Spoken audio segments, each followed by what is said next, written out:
Thank you for joining me.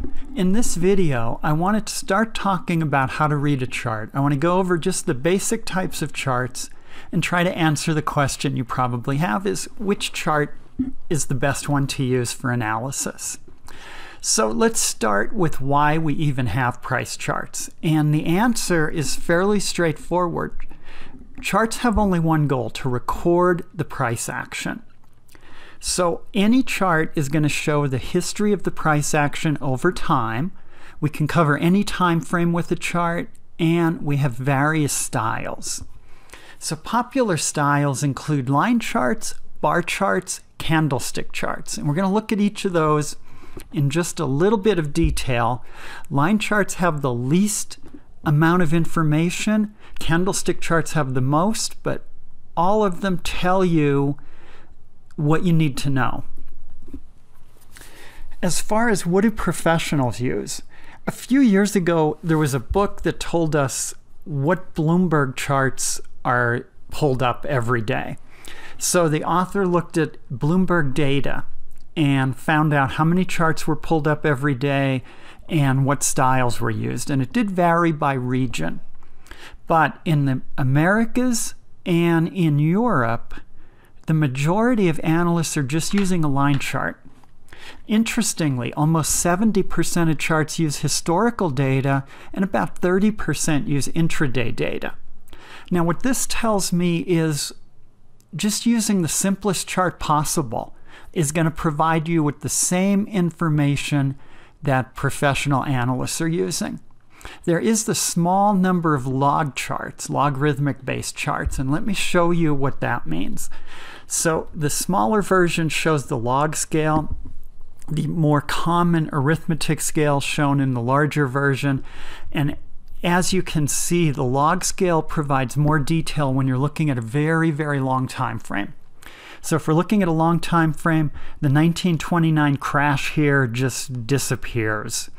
The bear market in the 70s disappears. Yet on the log chart, where the percentage difference is the same on all values of the y-axis, as opposed to the price values driving the difference in values on the arithmetic scale, we see that the values have more meaning. So if you're doing a very, very long-term look back, you're going to want to use a log chart.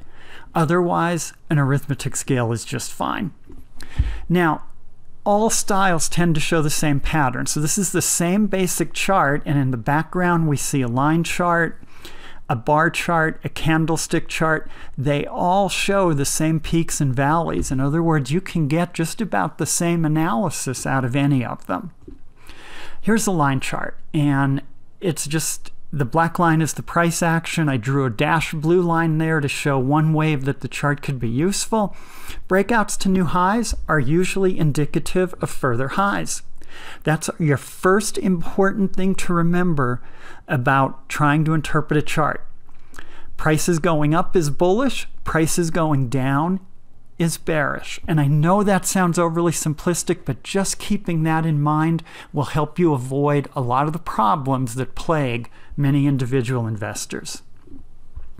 Now, charts are fractal. This means you're going to see patterns no matter what time frame you use.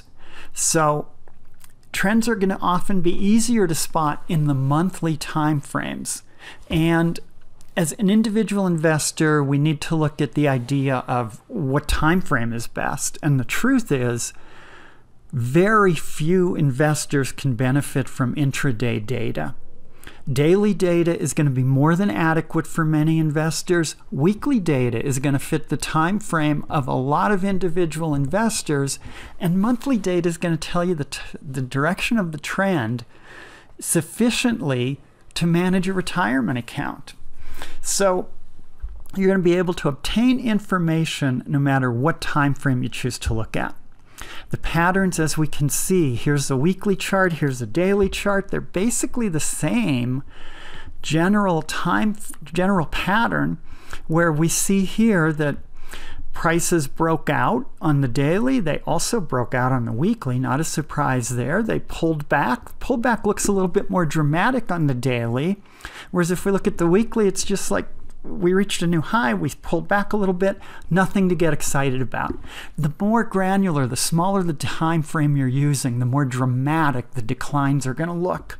So if you scare easily, stick to weekly. That will give you enough insight to actually make money. Looking at the next type of chart pattern is the bar chart. And with the bar chart, we're adding just a little bit of information. With the line chart, all we had was the close. With the bar chart, we're going to get the high, low, and the open.